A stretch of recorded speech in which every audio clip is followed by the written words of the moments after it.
We got Chad Lubinski coming up right now. Hello, everybody in the Backpacking and Blisters family. This is Derek, and with me today is the only man I've ever known to use river moss as a loofah for his body during his annual trail shower, Carl Mandrioli. There he is. That's actually not a bad idea. I like that. You're welcome. Welcome to the Backpack Blisters podcast. With me today is Derek Somerville. He's a man that thinks it's bad luck when I fell into a dangerous river, and it was worse luck for him when somebody saved me. True. Yeah. Yep. So, Chad Lubinski. Lubinsk, the ambassador. The ambassador. That's right. The Gregory ambassador. So, yeah, kind of interesting. When I went to that Denver media show, Gregory was the one that kind of connected me with him. And then I dug into his stuff, and then we had him, on the show. We talked to him. I'm going to say top 5 guest. Pleasant surprise. It's like winning a little mini jackpot for you. It sounds like meeting this guy. Yeah. I mean, you never know what to expect when somebody suggests somebody to you, right? And then you have to kind of go investigate. And I was like, whoa, this guy is legit. And then it was just super fun to talk to him. Wow, nice. That's awesome. Yeah, we definitely need to have him on again because I want to talk to this guy too. Yeah, we'll definitely we'll try to dial it better for when you're available, which is about 30 minutes every other week. So we'll try to line that up. This should be easy, right? Yeah. So we'll get into it. He's got some crazy stories. He should have died 3 times in the outdoors. We're gonna find out what he does to kind of save himself and get himself out of the situation. And then because you weren't available, I actually pulled in Tupperware Mike to do the interview with him. So nice. Tupperware. He's subbed for you. What a guy. Yeah. All right. Okay. What a guy. Bible verse of the episode, Acts 27, 3 through 32. Mm-hmm. That's not right. That is not. I'm not about to read 29 verses. I think it's 31 and 32. Redo. keep this in. Then Paul said to the centurion and the soldiers, unless these men stay with the ship, you cannot be saved. So they're concerned the ship's going down. So the soldiers cut the ropes that held the lifeboat and let it drift away. Boom. Ship's going down. They want to go in the lifeboat, but they trust their leader. They let it drift away. So this is a situation where Paul was in the ship and he's the leader. He knew what to do. Yeah. He says to cut the lifeboat. So Derek, do you recognize good leadership in times of uncertainty? Do I recognize it in times of uncertainty? Yeah. I think I've been in situations where I have recognized both. Yes. Good leadership and bad leadership. I will not point fingers. Yes, you will. But I have recognized it. I will say that. All right. Go for it. Bad leadership. Go. What you got? No, because it'll give information away. That's stupid. I'm not gonna do that. Give information away. Like talking to me? Yeah, I think. No, I'm just saying in general. Like, there's been on either. I mean, it could be okay. Bad leadership. When I lived in New Zealand, there was some instruction given to a large group of us, and it ended. I don't know how to say it. It's hard to explain unless you were there. It was it essentially it was kind of like a spiritual exercise, and in my opinion, it kind of put God to the test, and we kind of sat in a room for no purpose really for over 8 hours, and it was the most boring, excruciatingly tough thing. It was so boring. And 8 hours. Yeah, and we were all trying to maybe wait get up and walk out, Derek. Yeah, well, we eventually did. And I think we just started 8 hours. We're waiting for something to happen. Nothing's happening. So it was, to me, that was bad leadership. But that just sounds like bad leadership, but not in times of uncertainty. What was there a crisis? I wasn't certain what the heck was going on. I'll tell you that. Okay. I don't think you're getting uncertainty. You're talking about outdoors. Is that what we're talking about? If I could give you a trail name, for this episode, I would give you the trail name Times of Uncertainty. You're the one creating the uncertainty, and people are looking for good leadership, and you're the one who's jump in the lifeboat. Yeah, right? yeah. Okay. I mean, I've seen that on some. On other trips. I think outdoors, I've seen that where the leader of the group, I was a counselor, and the leader of the group was kind of leading people in that direction, suggesting that just things that weren't safe, right? Like, let's go out in the middle of the night as and branch off, and we're gonna look for certain things in the dark. And I'm like, this does not seem ideal What are you with looking for kids. in the dark? Like I don't know, like just random Monsters? things, like monsters, things like that. It was some kind of a game we were playing, and I'm like, this does not seem safe without, I'd say whatever things like organizations that. Derek's been a part of in the past, you may want to avoid those based on his stories right there. It was a church organization, so avoid that. No, I'm just kidding. It was church youth groups do like ridiculous things, as we all know. But I do. yeah, You're that was right. one. You're right. You got Okay. some bad stories All for me? What do you got? You got anything good, juicy, other than your own trips? We've that you shared were on the leading? podcast relentlessly. We could talk about, True. the mutiny. We could talk about salmon juice in grizzly country. We can talk about all that stuff. Oh, we're talking about me? Is that what we're talking about? If that's how you take it. I mean, that's how you presented it. So, I'm just going off of what you're throwing at me. I don't know, Okay. Whatever we're talking about is not close to what Chad experienced. So we're going to get into that. Yeah, that's true. Chad went through some heavy duty stuff here. Here we go. Chad Lubinski. With us today is an adventure documentary filmmaker, the host of the Peanut Butter and Mountains podcast, an ambassador for Gregory Mountain Products, Chad Lubinski. How's it going, man? Dang, dude. That needs to be my walkout song or something, man. When I go to a bar or something, man. Yeah, I'm doing great, man. Thanks for having me on. We also have Tupperware Mike with us. He's a guest hosting, guest interviewing. How's it going, Tupperware Mike? Nice. Thanks for having me back on. It's good to meet you, Chad. Looking forward to chatting with you. Heck yeah, Mike. All right. Taking a look at some of your videos, Chad, I saw that you're a pretty unique adventurer. What is your adventure point of view? What gets you out there? What are you looking for? That has changed every single year, I think. I think right now to where I'm at is I want to be like the best all around kind of like mountain athlete that I can be at this point. And so whether that is backpacking or ultra running or mountaineering or anything like that, what I've really enjoyed the last couple of years is taking all of those skills that I've learned in those different disciplines and then kind of applying them across the board. And so, like, for example, my goal hopefully next year is to do like Denali. I would love to summit Denali. And so you got to take into account winter backpacking, taking care of yourself with clothing, nutrition, and then just like the being able to grind through stuff like you would in backpacking or ultra running and stuff like that. And then obviously mountaineering skills. So I really like the combination of everything. I like to be like a hybrid mountain athlete in my head. That's kind of like what I'm That's not what I thought you were going to say. I thought you were going to say, I just want to be by myself. I want to be alone and away from people and isolated. Is that because that's probably because of my solo documentaries, right? Yeah, right. multiple and not just like I'm going for a 4 or 5 day trip. Like you're going out there for a long while by yourself. Yeah, man. I love solo through hiking and backpacking because I feel like right now I'm confident enough that I can take care of myself solo. But I also don't like going with someone because I kind of feel like I'm married to them in a way, if that makes sense, right? So maybe I have really bad commitment issues. So like, I don't want to go on a trail and then like, if they get hurt, I have to get off the trail too. So it's a little selfish as well. But that's like the dilemma right there is, what do you do when your partner, they get hurt, you want to keep going? You almost have to like talk that out ahead of time, right? It's tough. That's a great point. That's something that you should talk about ahead of time. Yeah. Okay. And right. I just like meeting people on the trail. I feel like it gives me more freedom to meet people on trail, hike with them for a day or two or something like that, develop a friendship, and then meet more people. And I feel like if I was with somebody, I would kind of feel like I was like, married to them and I couldn't really just do what I wanted, essentially. Yeah. Wow. And then you got to keep up the small talk too. Carl's real bad about small talk. No, just kidding. We can tell right away, Chad, that you're a very personable guy. So I could tell that you like to backpack with people, and I like to backpack by myself just because I like to clear out all the gunk in my head. That too.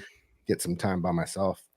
Yeah, nice. I love it. I saw that you split board on there. You do all kinds of fun stuff. It's great. Oh gosh. Hopefully we might be going to hit some Utah lines this week, hopefully, because everything's getting a little bit more safe from the avalanche perspective. So I might be taking like the rest of the week off, maybe going out to Utah and doing some of that. But yeah, that's the other thing, man. Like, but it's just a good way for me to like, dude, I I hate riding at resorts now. I can't do it. Mm. It's like Disneyland to me. I look at it and I'm like, It's too much. I don't like doing easy things, I guess, man. Like I Yeah. just don't. So, And there's lots of people at Disneyland, so that's another thing too. It's not solo. so Fair enough. Oh my God. Okay. Well, it sounds like you're still pretty social. You got me like as you're sharing that, I was like flashbacking to my early backpacking trips where I was married to people. People would have an issue. It wouldn't even be like injury, it'd be like, I'm tired. I don't want to do this anymore. This is hard. And so I was like, okay, we have one car we're sharing. I don't have an alternative plan and didn't have the experience to plan ahead for that. So that's interesting. Exactly, man. Yeah. Right. Okay. All Well, right, Mike, what you got?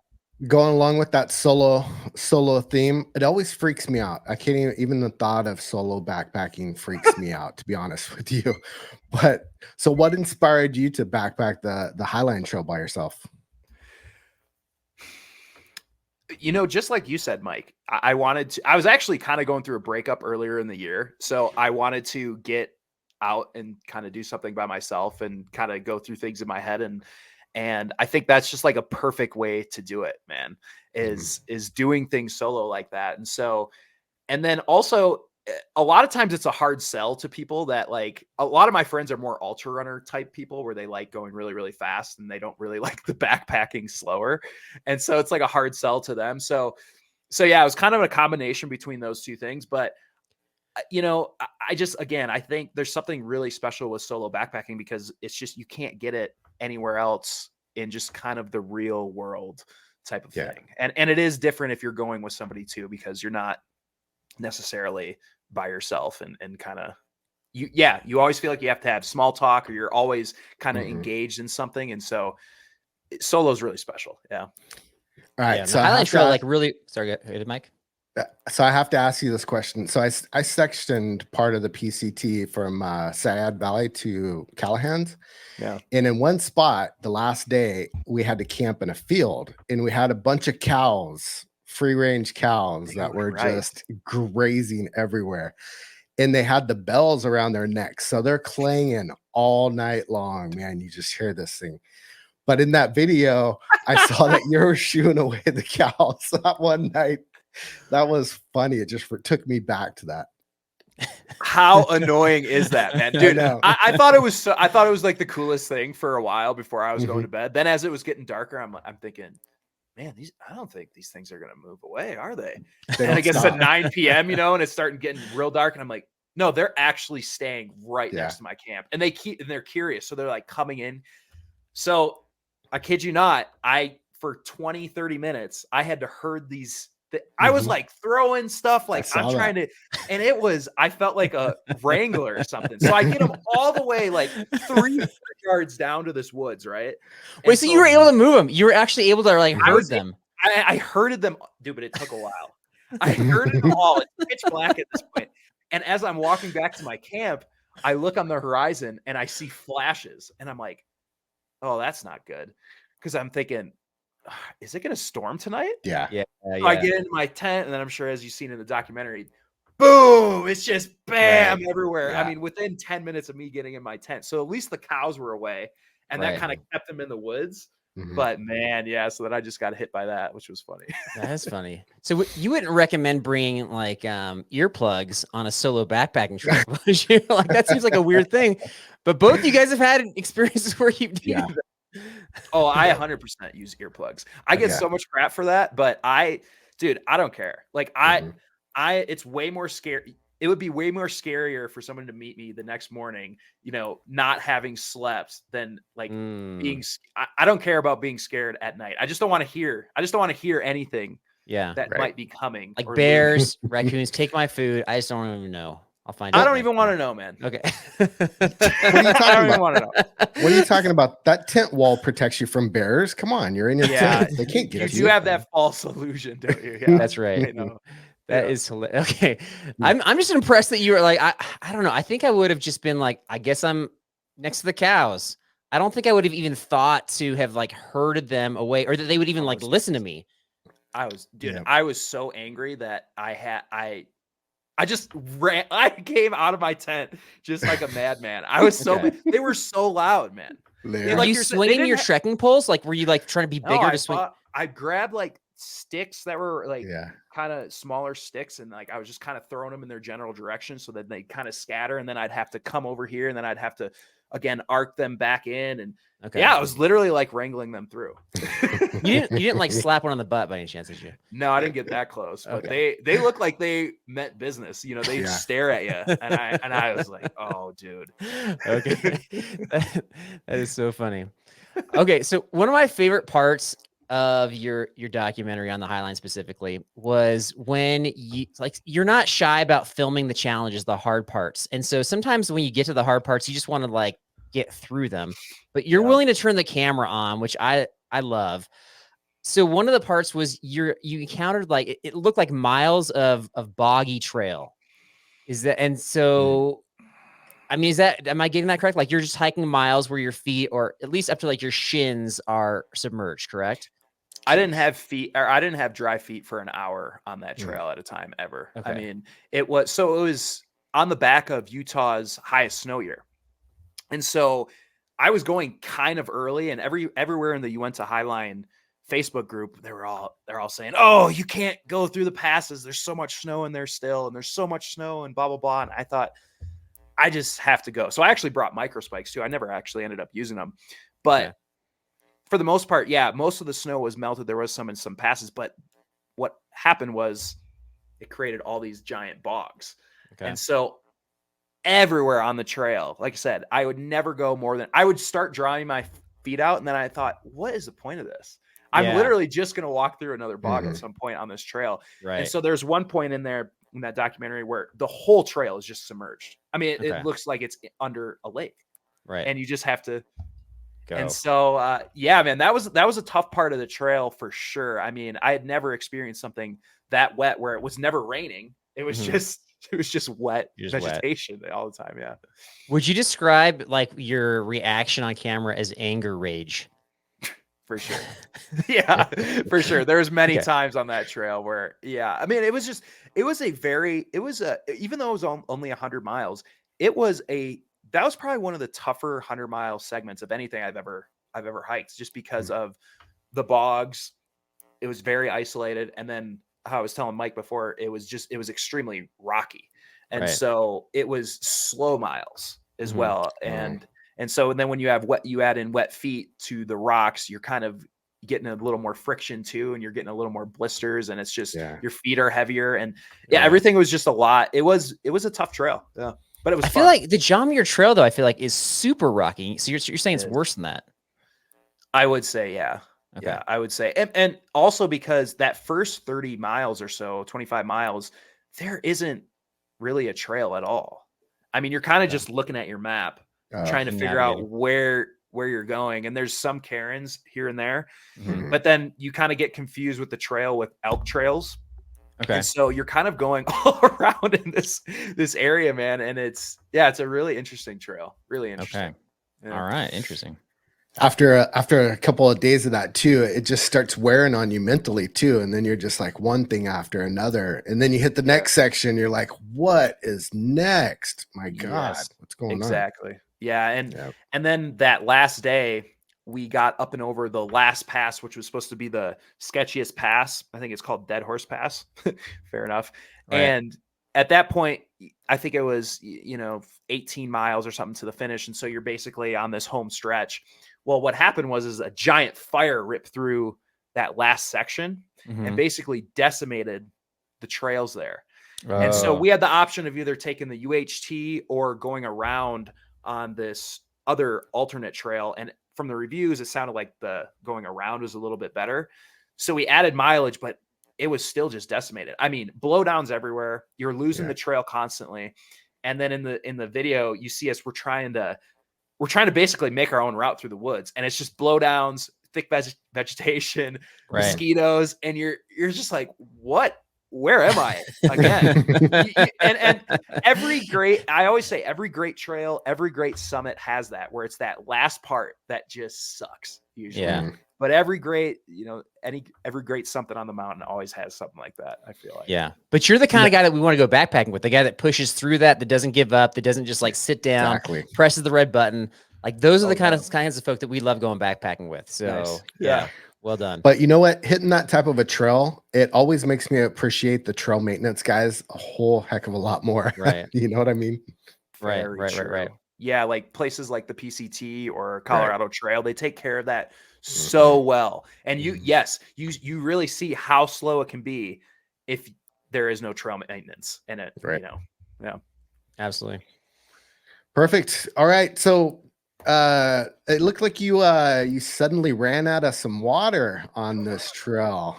You want to walk us through that one? I love how you guys watch this. Thanks for watching it. I appreciate it. We're picking at parts that we found the most interesting. Yeah, and funny enough, right? It's the obstacles that make it the most interesting. Oh, 100%. Right? 100%. Yeah. So the water. Okay, so during that most people don't actually hike that first section of the Uinta Highline, actually, from McKee Draw to where Lady Peak, I think it is. They usually skip that, and then they usually hit it right at Lady Peak so they can stay at be on the high line, because that first section is really, you're kind of in the trees a lot. You're not really in the alpine, but obviously I wanted to complete the whole thing, Yeah. So I start at that place, and on the second day, there's this, I think 16 to 18 mile or something around that area, dry stretch of no water, Right. which, believe it or not, with all the bogs, there was no water, right? Yeah. That's when your feet were dry. That's what I think we're dry. Yeah. So I typically don't bring too much water anyways. I like to kind of supplement with a little more electrolytes and kind of go a little bit light on the water. Cause I mean, every liter is 2.2 pounds. Yeah. So I'm always thinking, man, this is heavy, man. If speak my language, man. Speak my language. Yeah. So if I just, go ahead. So what are you talking about? What are you carrying? Just 1 liter, 2 liters, half a liter? What are you carrying? I mean, I probably go through a liter. I usually judge like a liter every 4 to 5 miles or something like that. Okay. It depends on what part of the day it is. If it's in the morning, I can get away with a lot less because it's cooler, but in the afternoon, I carry a little bit more. On this particular trail though, I usually run 2 1 liter smart water bottles, one with the Sawyer and then as a dirty and then a clean. And then on this particular section, I thought, okay, it's the morning right now. So I have like 18 miles or something like that. And I think it was it 18? Yeah, it was, I think so. Yeah, that sounds all right. That's okay. So I don't know how much I left with. I forget, but I know I cameled up and I know I did a bunch of electrolytes, all this. And so I go to my first break spot and it's starting to heat up a little bit more. So I wanted to take a little bit of a break and cool down and whatever. And so I don't know what the heck I was doing, but I unscrewed the top of my water bottle and I'm filming myself. It's on camera. It's on camera. Yeah. And I go and I basically, my arm or leg hits it and I don't really realize it at first. Oh no. But the whole 1 liter that I had, my only water that was left, dumps directly into my shoe. Of all places, it's not even on the ground. It jumps directly into my shoe. That's why your feet were right on the dry section. Yeah, it wasn't a dry section for you. Dude, so I thought, yeah, it's on camera and you see my reaction. Yeah. And I was not happy. I just thought, oh, I am kind of screwed now. Yeah. Like I'm not going to die, but this is going to be a lot tougher than what it originally was going to be this morning or a second ago before I just dumped this whole thing in my shoe. Right. So yeah, that was a struggle that I definitely got a little bit dehydrated through that section. And when I finally got to water, it was great, man. I was in this nice meadow and I just chilled for a while and just kept drinking and drinking.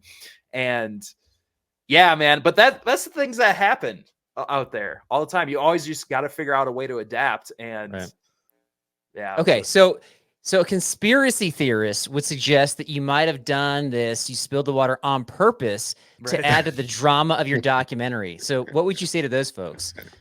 I mean, I would probably think the same thing, honestly, if I was watching something like that. Yeah, for sure. I think though that if you're a thru hiker, like, enough things go wrong during the day that they make the story themselves. You really don't have to do anything with it. You know what I'm saying? If I was going to pick any kind of drama, I don't think it would be depriving myself of water, though. Yeah. The last things I would do. All right, Mike. All right, Mike. What drama are you going to pick? What are you going to make up on camera on the trail? I don't know. I feel like we have enough cows nudging the tent in the night. I don't know, not getting enough The sleep. cows nudging the tent. How about running out of food and your friends won't let you have any of theirs? That would Oh, yeah. that'd be the dang, best. Fake running out of food. That's okay. No, funny. legitimately running out of food, and your friends just don't give you any, especially when they have. Carl carried a 5-pound gummy bear on our last trip through the whole trip. Exaggeration. 1 5-pound gummy No, bear? it's this one right. Actually, I got it right here because this came up in our Bible Yeah. study recently. He pulled it out of his pack. It's like a 1 pounder. 1 pound. Okay. Yeah. I don't understand. You I didn't care. bite Yeah, off Mike, pieces? Mike, you're giving the end of the story here. You're wrecking the story, Mike. Oh, So it's yeah, it was just like it's like a prank. Somebody like threw this in my pack, and I didn't. Yeah, it was they threw. Like, I found it in my pack. Oh my on gosh, night really? 3 of a hard trip. No. Yeah. So See, I usually actually what found happens- 2 of them, and we ate through one of them because we were running out of food, and it wasn't very. It was like hard to chew. It's not about. We're not talking about this, Mike. Getting us off track here. Okay. All right. Let's get back on track. Let's talk about. Okay, so you put out a video, and I intentionally did not watch this video because I want to hear the story like straight, fresh here. Yeah. It's about how you almost died 3 times doing outside stuff, outside adventure, I assume. Yeah. So we got to. This is like the heart of this conversation here. We want to hear these stories. How did what's the scenario here? What are you doing? What happened? And then how did you overcome it? So can you give us the stories here? Yeah, well, that's a great question. What the heck was I doing? Especially, so the first story was I had just moved to Oregon from the Midwest. I was about 22 years old, something around like that. Okay. This was back in 2014. So I don't think so, but I don't think that there was all trails or any of that type of thing back then. And not as good. Yeah. And I from the Midwest, I had no concept of what trails were.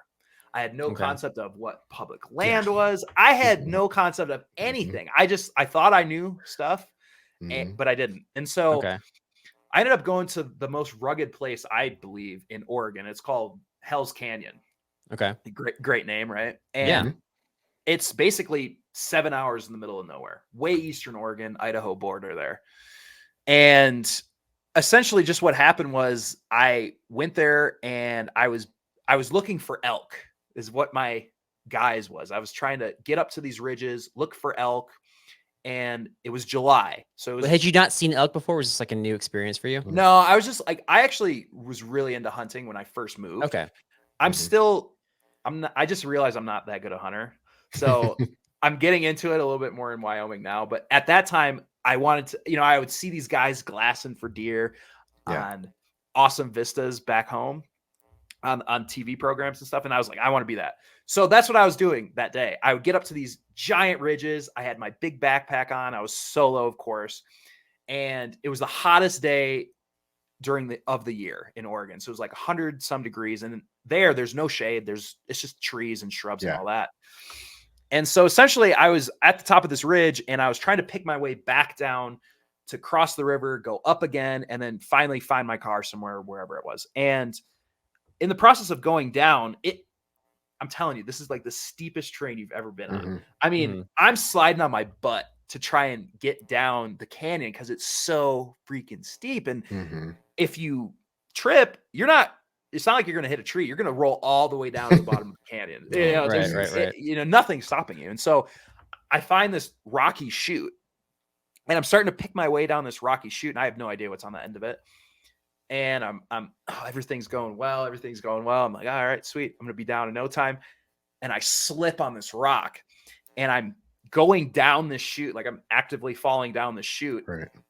And somehow there's this one shrub at the bottom and I grab the shrub and it catches me from falling. It's like a movie. And that's what I was going to say. Yeah, seriously. It's like a cliffhanger. And I look down and there's 30 feet, 40 feet below me.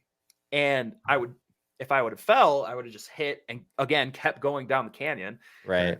So I pull myself up and I'm pretty shook at this point. I thought, oh my God, like But was there? Wait, no, we got to be more dramatic here. Was there a moment where you're hanging on? I don't know, with one arm, your backpack's on, and you're like, yeah, you talking to yourself. my backpack's almost falling. It's got all my first aid and my cell phone and everything. And, and you're like, the lights don't let go, Chad. With my pinky finger, I grab Yeah. my backpack with my pinky finger, and I'm just about to slide off of the tree, and I bring it back up just with my pinky finger. Right. And so I crawl out, and so again, I'm shook. I'm sliding on my butt. I get down to the water, and I'm super dehydrated. I have the big pump filter. And I'm pumping water, you know. I'm pumping water. I'm like, I'm so thirsty. And I start crawling up the top. I start cramping in both my legs. Oh, yeah. Because it's so hot. And I had no idea about electrolytes, salt, none of that. And I'm cramping. It gets so bad to the point where I'm now literally crawling on all fours. So demeaning. Crawling on all fours up this trail. No kidding. Okay. And wait, where are you cramping? Like, I feel like if your hamstrings are cramping, you're not going to be able to crawl. My whole leg was just, all I remember is just my whole leg was cramped. And wow.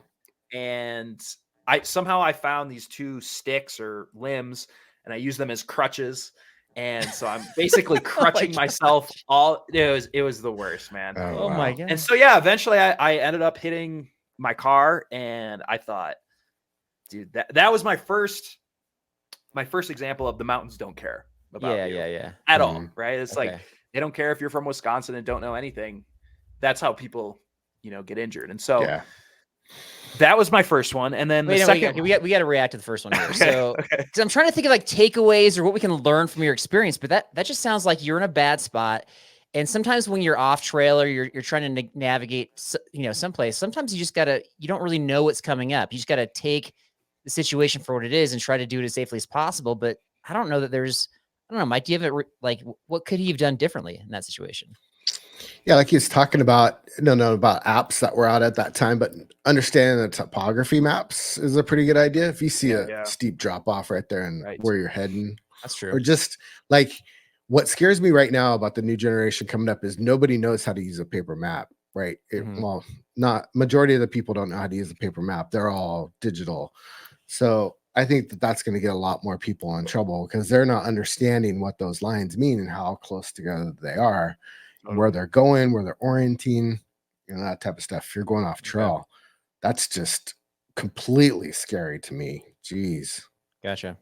I think the electrolytes is the other one that wouldn't have, like the dramatic part right there, like that wouldn't have helped you there. But in the aftermath, it sounds like you figured that out since then. I mean, obviously, like you're doing quite a bit of stuff, but I think that, electrolytes is a big deal, especially when going out on longer hikes. What are you using for electrolytes now? What's kind of your go-to? I actually love Elements. They are, you guys like them too? Yeah. I hate how much it costs. I hate it, but it works for me, so I use it. Carl likes the subscription of them. A subscription based, right? Right, Carl? There's a way around now. They don't have that as much anymore. Yeah. Oh, really? Yeah. Everybody that I have given those to, they've literally texted me afterwards and they said, "Man, I have felt such a boost from just taking those on a run or a backpacking trip or whatever." And it's happened so many times to me that now I've like, there has to be something to it. And I mean, obviously I don't cramp anymore either. So yeah. Okay. I actually looked into making my own version of Element to save costs, and you can save some money, but you've got like these powders all over the place, and it just looked like it was too much. So I was like, all right, I'll just pay the money. I'm paying the money. So anyway, all right. That's story number one. That was a good story. Okay. So that you legit like almost died. Like a shrub saved your life. Yeah, that was crazy. And your pull-up strength too, it sounds like. Yeah, the pinky. Yeah. For sure. Okay. Yeah. All right. Okay. Number two, what you got? So number two, I was on the Colorado Trail. And so I was on my second to last day of the Colorado Trail, so it was day 20, I think. And throughout this entire time on the CT, it was during monsoon season. So as you know, and living in Colorado, what monsoon season is essentially always afternoon thunderstorms. And I was from Oregon at the time, and so I didn't understand what monsoon season was. And all the locals were saying, yeah, man, this year's monsoon season, it has been lasting for hours and hours rather than a 20, 30-minute storm or something. Wait, was this 2022? 21. 21, okay. Yeah, and so I just, okay. So, I had brushes with thunderstorms many times on the CT, prior to what I'm going to be saying here in a second, but everything was kind of vanilla. It wasn't too bad. Like I got through it. Right. So I'm feeling super accomplished at this point. I'm 2 days away from the finish, and I've conquered all these obstacles during the CT. And so I'm feeling high on life. I'm getting up to the top of this ridge, and I look to my left, and it's super dark. And I'm thinking, I even do a Instagram story. I go, yeah, something about, yeah, good thing those clouds are moving this way, blah, blah, blah, post, you know. The last thing that we hear from Chad. You posted it too. I posted the thing too. So I get up to the top, and now the wind starts going, and I'm thinking, oh, and I look back, and the clouds are getting a little closer, and now I hear thunder, and I'm thinking, oh, okay, I see what's going on here. Like this is actually coming this way. Right. So I start putting on my rain gear and all this stuff because I'm thinking, you know, I'm at the top I'm way above tree line at this point. Worst place to be. Right. And as I start going down to get to tree line, it just opens up. And so I have a video of this too on the CT. And so it starts hailing, and it's thundering all around me. And I'm running like a beeline a mile down to get to tree line. So I'm getting pelted, and it's thunder, boom, lightning everywhere. And I was like, I just need to get to the trees. I get to the trees, and okay, I just need to get under a tree so I can get out of the rain. So I get under this tree, and it's raining so hard that it doesn't matter that I'm under the tree because it's soaking right through the tree. Right. So I get out my Tyvek sheet that I've been using. I mean, that's legit then. That's like really hard. Oh, it is very, yes. So I get out my Tyvek sheet, and I wrap myself up in my Tyvek sheet that I was using as a ground cloth and whatever. And I'm thinking, oh, this is waterproof. So I'm sitting there after 20 minutes. I'm thinking this thing's going to pass, and it's just getting worse. Boom, thunder, boom, lightning, rain coming through. I have one of those frog togs. Yes. Oh yeah. It's wetting through, totally wetting through. And so now I'm sitting there, and I'm thinking, okay, this is getting a little more serious because now I'm starting to shiver. Right. And I'm thinking, okay, what am I supposed to do here? I'm just getting wet and wet. Do I get out my tent? Right. But I'm going to get that whole thing wet. I think it's a little late for that. So I just sit there for a little more, and teeth start chattering. Oh no. And I'm thinking, okay, I got to do something. So I get up, and I just start walking just to try and get some sort of heat, back into my body and things. And it's just still raining. But thankfully there was an uphill. So I was starting to get a little bit more heat, as I was going up. And finally the storm stops, and I start getting a little more chilled out. And the thing that I thought was really interesting about this whole thing was I was wearing a button-up Columbia long sleeve shirt, and I had it buttoned up for short sleeves. And I was still so cold, and my hands weren't working that I could not undo the button. Oh, right. Yeah. I couldn't undo the button. And I thought, okay, if I was out here for, I don't know, another hour or something, you try starting a fire. Yeah, right. There's no way you're flicking a lighter. Right. I mean, I had no dexterity at all. Nothing was working, man. Right. And I just thought, again, the mountains don't care that you are that you're almost done with the Colorado Trail, that you've went through all these obstacles 20 days prior. You can never let your guard down. And so it was just a big eye opener, on the cusp of hypothermia. You're shivering, your hands don't work and things like that thing can happen like that. And that was the summer, right? I mean, it went down to 40 degrees just like that from 70. Sure. And yeah, super, super scary stuff. Mike, what would you do? What would you have done in that situation? Oh, but that's a good point. People don't understand. They think that, okay, the 70-degree weather, everything's working great. I feel great. They don't understand how quickly things change. Cause I've gotten the situation where I got hailstorm turned into a snowstorm, about 12 inches of snow. I couldn't untie knots and do knots with my fingers, right? I couldn't even untie my shoes. Unreal. So it's always been recommended to me ever since I first started backpacking is to, when that emergency starts happening, you settle down, get situated, get your tent out, do something, even if it's just a little bit of extra work, no big deal. Then you're just gonna have to pack your tent back up, blah blah blah, whatever it is. Yeah. Because before you know it, you're in dire straits, right? Like you're. So you would have gotten your tent out. You actually would have gotten the tent out, Mike. That's what I would have done now. You know, while he was saying it, I was thinking about the Lost Creek Wilderness that you took us on, and I didn't know that thunderstorms just naturally happen. And when that one started coming through, I was like, "What are we gonna do? Are we gonna start tarping up? What are we doing here?" And you guys looked all calm and normal, so I figured you guys are local. I'm just gonna go with whatever you guys are doing. If you're not freaking out, I'm not gonna freak out. Yeah.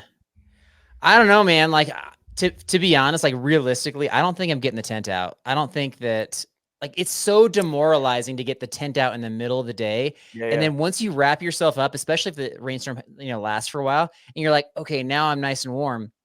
Now it's hard to get back out of the tent to keep going for the rest of the day.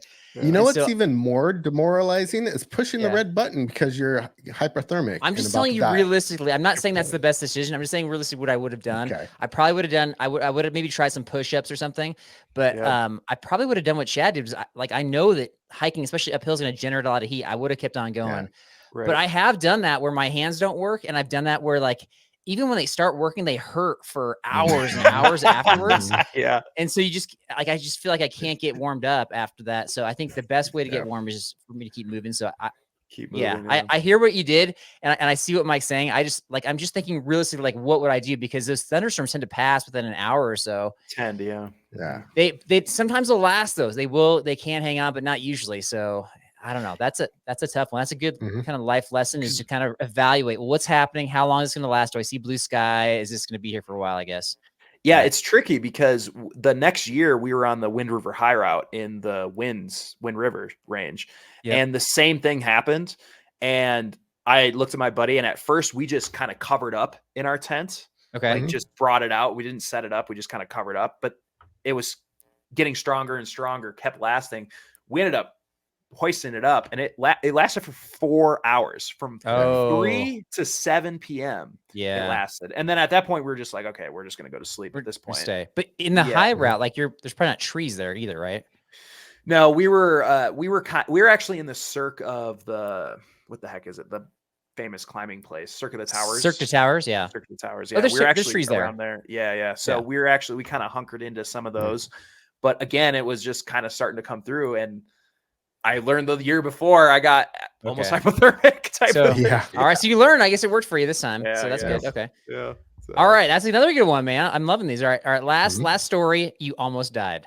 Okay. So this was on Mount Hood in Oregon. So Mount Hood is Oregon's tallest mountain, and it can be inherently dangerous, really depending on conditions, as with most things. Always people there that die every single year. At least 3, 4, 5 people that die because it's a very popular mountain to climb, but also people get into a lot of trouble. They either get lost, they fall. It's a no fall zone. Okay. So this is my third time going for the summit, and our whole idea is we're going to split board from the top.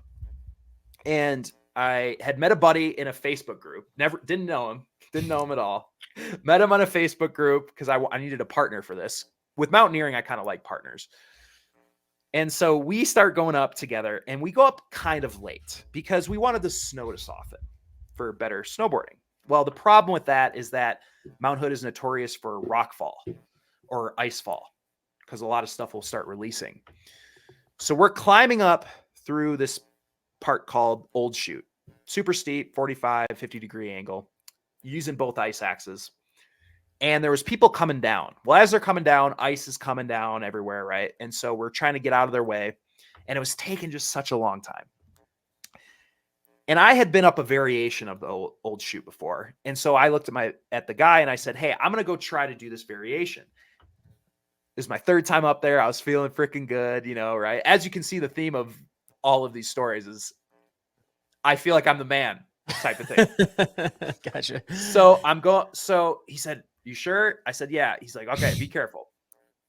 So where we're at right now in Old Chute is, to just kind of put this into context, super steep angle. At the bottom of where you would fall is a fumarole. And what a fumarole is a volcanic vent. And so it's basically a hole of gases and hot stuff that you'd fall in, and you're either going to suffocate from the gases or you die from the fall type of thing. Mm-hmm. So we're right above this no fall zone. So I start heading up, going a little bit variation, and I'm going, feeling good. And I look up, and a giant thing of ice releases from the mountain. Oh, and this my goodness. This wasn't a little ball. This wasn't one that you could just duck your head and it could hit you and you could eat it. This was something you had to get out of the way for. Yeah. And so it was the biggest piece I had seen up there. And so I'm thinking like ballpark size, like I would say it's definitely like this big, like as big as my large desktop screen is right now, right? Which is like a 25, I don't know, something like that. It was big and it's coming fast. Like it's falling, you know? Right. So you're thinking, okay, so I do what you would do. I get out of the way. The problem is that when I got out of the way, I was attached to the slope with ice axes. I dropped my ice axes. Moved to the left. Ice goes past me, but now I'm falling down and I have no way of self-arresting. Right. On the slope. So it was like a gut reaction, like instinct. You just this was a gut reaction. Yeah. I just didn't have any wrist slings on them. And now I'm falling. And I have no way of stopping in the snow because I don't have my ice axes. Right. And so I'm falling, I'm sliding down. And the only thing I can think of is I have to at least kick in my crampons, I guess. I don't know. I don't know what else to do. I don't have any other option. That's usually a bad option because it'll flip you over and then you're falling, face first. So I kick my crampons in as fast as I can. And somehow, because the snow is soft, it stops me on the slope. And I look down at my buddy, and one of my ice axes was still way up there. It was just stuck in the snow. The other one had fell, and it had arrested itself right next to my buddy. Literally right next to him. And I'm like, grab me that ice axe, man. Get up here, hurry up. Because I'm still in the zone of all this ice, and I have no way, again, of arresting. Yeah. So he gets me the ice axe, and I get up to the other ice axe. And very shook at this point, Sure. We're so close to the summit, we end up summiting. Okay. Oh, you went on. You're not, you can put some trauma behind you pretty fast there. Well, that was the thing is, so we summited. I have a headache because I'm just, all these thoughts are going through my head. And so now we have to split board down the same area. Right. So we end up split boarding down. It was a good ride. But yeah, that whole night afterwards and then the next day, I was just thinking to myself, man, what would my parents, I could have died again. Yeah. What would my parents have thought, or my girlfriend at the time, all this stuff was going through my head that you kind of contend with after you go through something like that. And so that was a hard one to reconcile. It took me a couple months to kind of get over that. And that's why a lot of people that climb mountains, they aren't afraid of falling. They're more afraid of rock fall or ice fall. Yeah. Things that are out of your control. Right. Yeah. So that really struck a chord with me. And so now every time I go up, I'm a little more cognizant of that. Yeah. Crazy. So jeez. I don't know, Mike, do you have any reactions to that? Like, I don't know how you try to hold your ice axes. I mean, I'm not as much of a mountaineer. So I don't know if you typically would have what do you call them? The straps or the slings on your wrist at that point. Yeah. Right. Yeah. A lot of the mountain guides that I know don't like that because if you are falling and it slips out of your hand, then it can impale you in the leg or something. Right. Or in the face. And so that's why I actually wasn't using them, is because I was talking to a mountain guide friend and he's like, he's like, you'll always hold on to them. You'll never let go of them. Maybe not. Now when you have an iceberg coming at you. I let go too. Yeah. Oh yeah? Watch me. Yeah. So I don't know. Yeah, it's kind of always kind of freaky about mountaineering for me. Like I have buddies that have done Hood and Shasta and all those they talk about glaciating, like falling and glaciating and then not be able to stop. They've told me stories about not being able to stop and then hitting the hard patch. Yeah. I'm just like, why do you find this enjoyable? I don't understand it. What are you talking about? I know.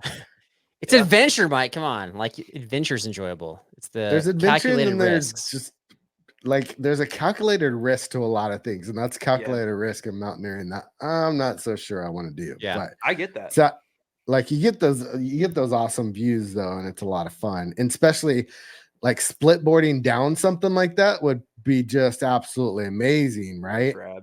That would be pretty rad. So it sounds like your solution to Chad's story is don't go mountaineering. Is that what you're saying? Fair enough.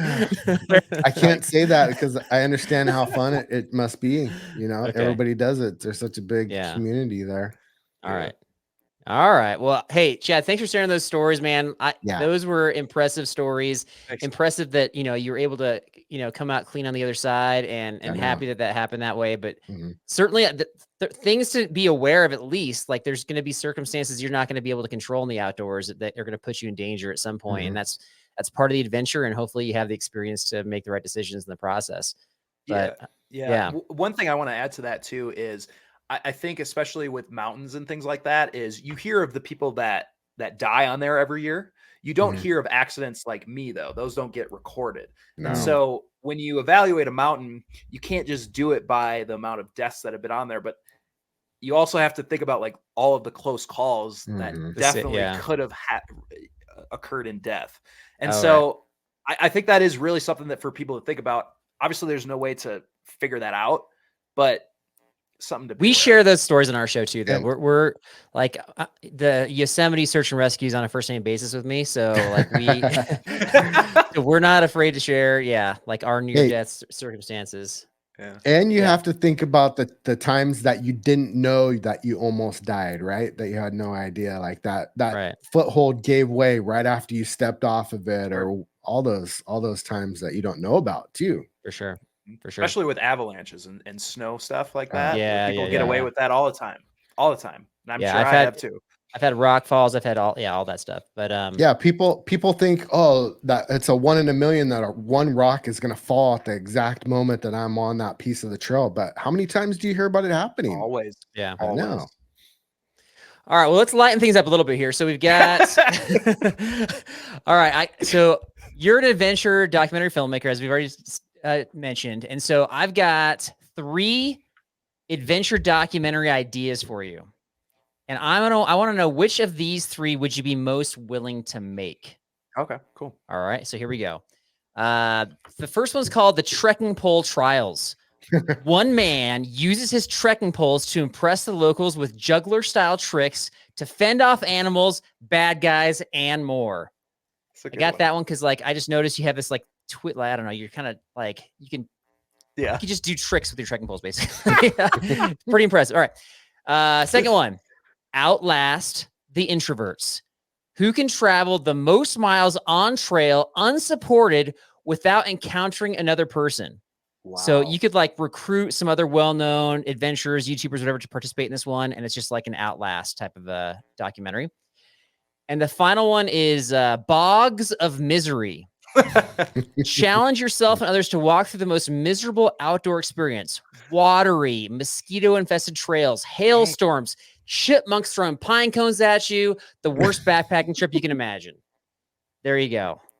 These are amazing. What's the show Joe Rogan hosted a long time ago? Fear Factor. Yeah, Fear Factor. The last 2 sound like some kind of a Fear Factor, like a backpacker version challenge. Yeah, that's so cool. Those last 2, I think, would literally they remind me of a Mr. Beast video on YouTube. Okay. I can already see the thumbnails for these right now. You know what I mean? They're yours freely if you want to do them. Yeah. Right. I think, one of the last 2 would be really interesting. I think or a variation of the second, which would be how long can you, I guess that would be alone. How long you can stay out by yourself. But you're not staying. Yeah. That's why I said travel. It's like a twist on alone, basically. Without seeing or encountering another person. Yeah. And then the last one was through the worst type of stuff. Yeah. Right. I think the worst type of stuff would be the best. Okay. Actually, I think that would resonate pretty well with audiences. I think the second one could get a little, if it's just one person, they'd be like, all right, what's going on here? Yeah. For a while type of thing. But the third one would be fun. Yeah. You got to get like, Darwin or I'm trying to think of, Jeff Garmeyer from your show and be like, hey, here's the challenge. who can outlast. So yeah, that'd be super funny. Well, that's kind of like Survivor in a way, huh? Mhm. No, it is. It's just more, outlast the introverts, and it's just more like it's like point A to point whatever, right? Like there's no end point. I love So that. I love that. Yeah, Good I mean stuff. the end point's you're gonna run out of food because if you're doing it, it Sure. says unsupported, so you're not gonna have endless food or energy as a result. Well, Jeff Garmire would probably crush that then. Yeah, maybe. I don't know. And He's you when can find your own. it's easy to be the underdog though, because then you got somebody you're gonna try to take down. Yeah. Well, You can find your own roots, wild edibles out there, so you might be able to go That's for a long time. I mean, you That's don't have to have the pre-made meals, right? True. That's a There's good a point. lot of that in the JMT, wild onions, and then in Yeah. the Pacific Northwest, there's all the huckleberries on the side of the PCT. Right. Oh yeah. And I'm sure, you probably see that in California, that, like Mhm. blackberries and stuff. Oh man, those Yeah. are amazing. For sure. All right. Well, just kind of let us know if you end up making one of those videos. You can kind of tuck it away. But Mhm. man, this has been awesome. Like I feel like I've learned a lot. I got some good stories. This is kind of all encompassing here. So, Chad, what can we look forward to with your podcast, YouTube channel, upcoming adventures, or anything else? What you got going on? Yeah, man. Well, first of all, thanks for having me on. Like, this has been really fun. This is the first time I've had dual hosts, by the way, and Oh, really? you guys crushed this really, really Thanks, well. man. It was a really fun time After with the that. editing. Yeah. So super enjoyable. And yeah, so I have some stuff planned. I want to do the Wonderland Trail solo this year. And so I'm just going to drive out to the PNW, hit that, do a couple peaks out there as well.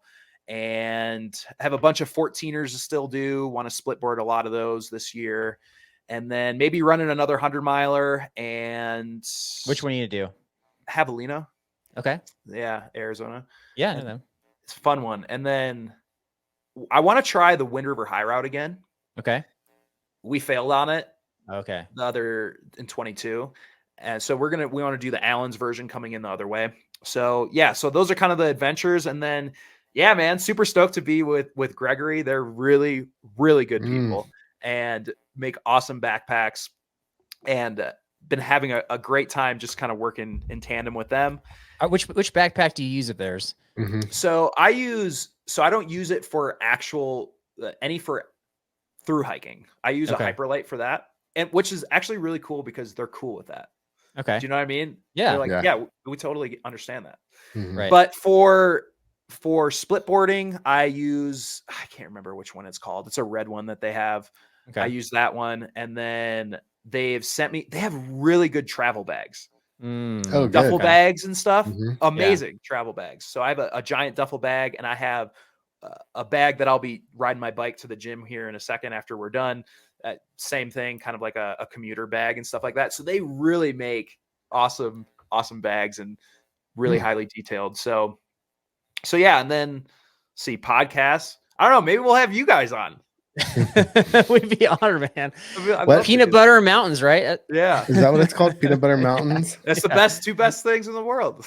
Correct. I love the name. Chili mac and beef is the best thing in No, the world. it's not. It's incorrect. What, Mountain House? No, yeah. Oh. Yeah, he's trying to poke the bear on that one. Oh, inside joke. I see. Yeah. We'll put all those links in our show description so you can follow Chad, Thanks, guys. social media, YouTube, and then of course subscribe to his podcast as well. He's got some good stuff out there. Chad, thanks again for coming on the show. Thank you, guys. I appreciate it. Super fun. Again, like I said, dual host, first time. That was a good time. Nice. It's good to have you. Thanks, Chad. All right. So, what is of the 3 stories he told where he almost died? Yep. What was your favorite story, if there is a favorite? Well, the first one, for sure, because I've had a similar experience. His sounds like a little bit more intense, but where The I rock shoot. was hiking. Was What's that the that? first? Was it rock shoot? The rock shoot? The rock shoot where like he's sliding off the edge of the cliff and he's going to tumble to his death, but he grabs onto a shrub. That's so So- movie. That's so like Mission Impossible. I know, and I've had that where I was on the top of Mount Whitney early season, and there was like it was like a rock shoot, but it was covered in ice, and I had the REI rental crampons, and Oh, I was like, these should stick in the ice because they're pokey, but they're rental, so they weren't that pokey, and so I stepped on the ice and slipped, and then I was able to grab onto a rock, but I think I would have gotten badly hurt, but I was going to tumble to my death. So That's so this is more sketchy. dramatic. Yeah. Yeah. I think that feeling of like sliding down something, it was like zero control. Right. Zero control. That's got to be frightening. So Right. I would For say that was sure. yeah. I mean, that was an intense story. I think that was probably my favorite story of the three. But because I don't know, we've had like extreme rainstorm, cold, hypothermia. Have you ever had like close to hypothermia? Yeah. Oh yeah. I feel like I've When I got almost had rescued hypothermia. in Yosemite Falls, I was in the water in 50-degree water for half an hour. Oh, Just that's sitting no there joke. as Yeah, it's that's no coming down joke. on me. Yeah. Hypothermia is just no joke. I think in Antarctica the water was 31 degrees or something, and it was just instant. I'm like, I could just be here in like 1 minute and be done or less. Right. You know, and it's just so fast. So, Right. but I think that the first story had a little bit more of a intensity to it because it's like, you know, hypothermia to me is just horrifying, but falling off and sliding down a hill without control, because I think the whole time you're like scared, but you're also like trying to figure out how to stop yourself. So it's like these two things competing with each other. So yeah, and sometimes when you're like out of control, you're just kind of grabbing onto anything. You're like you're kind of flailing. You're just like, I just hope I can grab onto something. And I'm not sure if that's how it went down for Chad, but it sounds like it. So yeah, pretty impressive, and I'm glad he made it, of course. So yeah, any other takeaways? There are a couple interesting references. Let's talk about the whole anger rage situation. Yeah, you're not the only one that struggles with that, man. In the boggy conditions, I mean, I did break a trekking pole. It was not great conditions. I guess I think boggy. I think was it like, what about it? I know for me, like the uncertainty of the trail. And the mud and the wetness and all that it's in general, I'm like, it doesn't anger me, but when you injure yourself because of it, then that's what angered me, I think. Right. Okay. So sounds like what you're saying is you feel more justified with your anger rage because you got hurt. Yeah. I'm not just like walking around boggy conditions angry though. Yeah. I think if you are expecting a decent or nicer trail and you're just mile after mile, the trail is submerged, I think you're just kind of like, gosh, when am I going to get past this? Right. Yeah. You're constantly wet. You're going through puddles and shoes. Everything. Yeah. I mean, that would get old. Puddles. It's like, it's just straight up a bog. Yeah. That'd be gross. And it's like, and really what I think what would be frustrating is like, it just slows you down. Like maybe you thought you were going to go faster. Maybe you thought, oh, this day's going to be like we had this in Canada. Like, oh, this day's going to be like, 7 miles. It'll be like, okay, we'll be getting camp at like this time. And then if you go through some like crazy bog, it's just going to like slow you down. Like our last day, it just was like, oh, it just added like hours to the day. It was just horrible. That's frustrating. So I get that. And based on our last episode where we were doing like the dollar gear, would you suggest that Chad invest in like a good $1 pair of cotton socks for that section? I think, again, if you want to bring up and rehash where I said there's probably polyester socks at the store, I just didn't look. That's on you. But that's what you said. That's what I said. People, please. I worry about you. First of all, you don't remember switching sides on the Section Hiker website and jumping on Team Section. So Christine, I'm on Team Christine for that.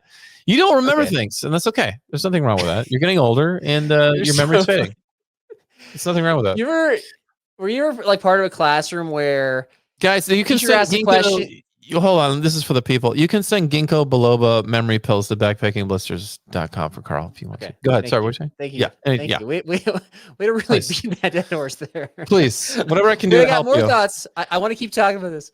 Do you ever go? Okay, are you ever in a classroom, or were you ever in a classroom where nobody knows the answer, and then like the teacher or somebody starts to spit out the correct answer? Are you the guy who's like, I was gonna say blah blah blah blah?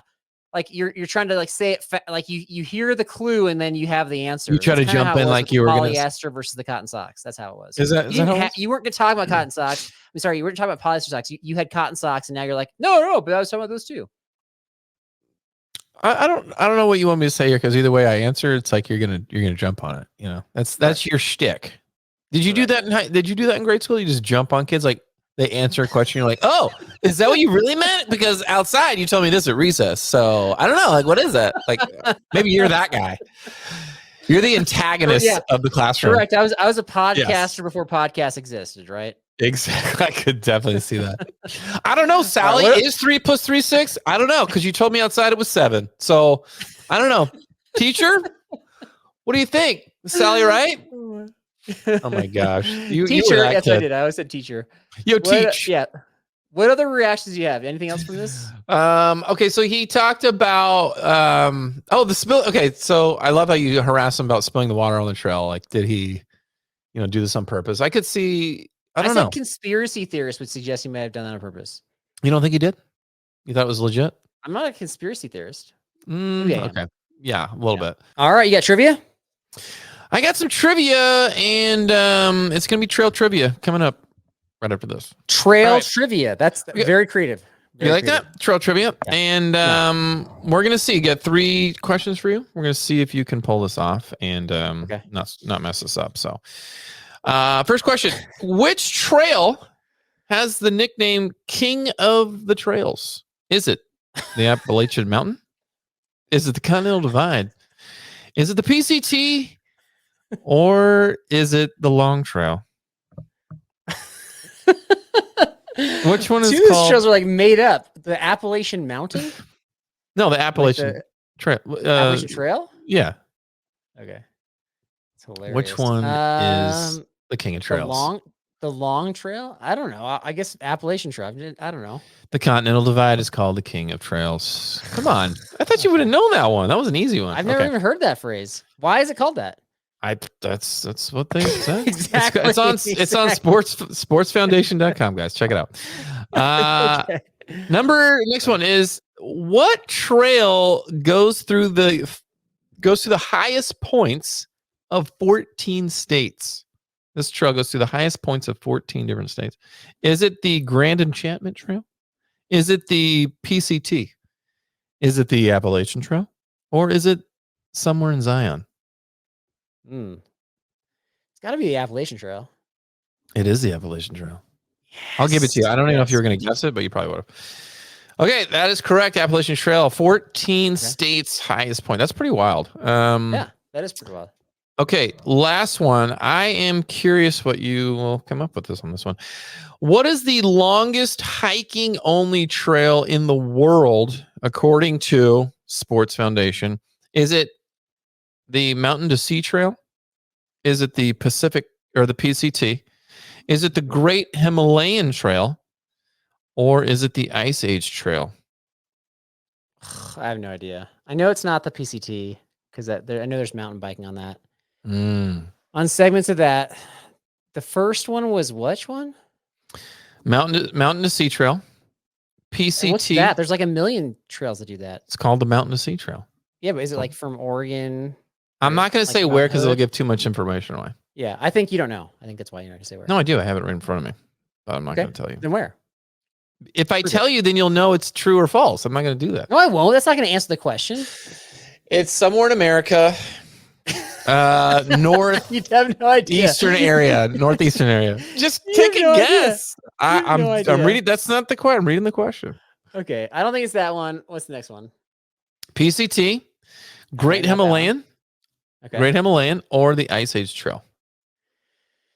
That's near Wisconsin. I feel like the Ice Age Trail hits like dirt roads and stuff, which you could obviously do other things on. So I guess I'll go with the Himalayan. Correct. It is the Great Himalayan, according to them. Yeah, you're right past that. Okay. Yeah. All right. You got it. It's done. Where's the Mountain Sea Trail? Where's the Mountain Sea Trail? It was near Wisconsin. It's set up in the northeastern area of the country. Oh, what sea borders Wisconsin? I don't know what part of the trail. I'm imagining it touches the Atlantic, but I didn't really get into all that. I didn't go down that rabbit hole. Mountain to sea. It's about 1,000 miles long, Carl. Just so you know. Okay. And which mountains in Wisconsin? I don't know, dude. It just said Mountain to Sea Trail. Give me like the distance. It was in there. Just let it go. I love that you think I go down the rabbit hole in every single question answer. Oh my god! No, this is more entertaining. Me just asking you to clarify things because you don't know what you're talking about. I had it in front of me right here. It was around me on something you don't even know about. Are you dense? I just said it's around 1,000 miles. It's in the northeastern part of the country. Yeah. All right. For those of you that are from Wisconsin, let's see. Who do I know from Wisconsin? Oh my Dan gosh. Becker's out there. New Nathan. Mex. What sea borders your state, folks? I want to know. Mountain to sea. That doesn't mean it's all in one state, dude. Okay. Wisconsin's flat though. Dude, I don't look.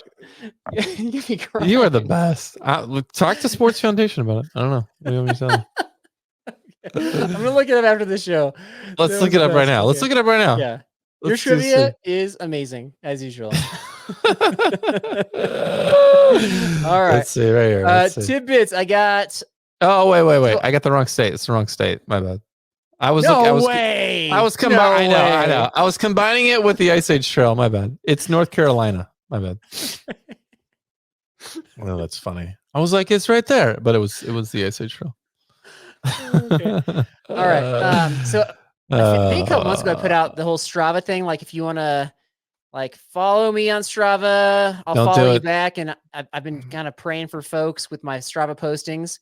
And I kind of made this like index card, and I was kind of going through the list of folks, and I found Matt R from Michigan who's been following me on Strava, and one of his events or whatever, one of his exercising sessions, he titled Carl and Derek Rule, like not knowing if I'd see that or not, or if you'd see it. And so just, yeah, that warmed my heart. That was nice of you. Thank you, Matt. And I think that's all I got. That's it. Okay. All I got. That is all I got, guys. Thanks again. Thanks again to Mr. Lubinski for a fabulous interview. Check us out on backpackingblisters.com, everywhere on all the social media handles. We will see you next time. And if you want to know the best trail to ever walk on that was named from Carl's ancestors, it's a painful and long trail called the Trail of Tears. See you next time.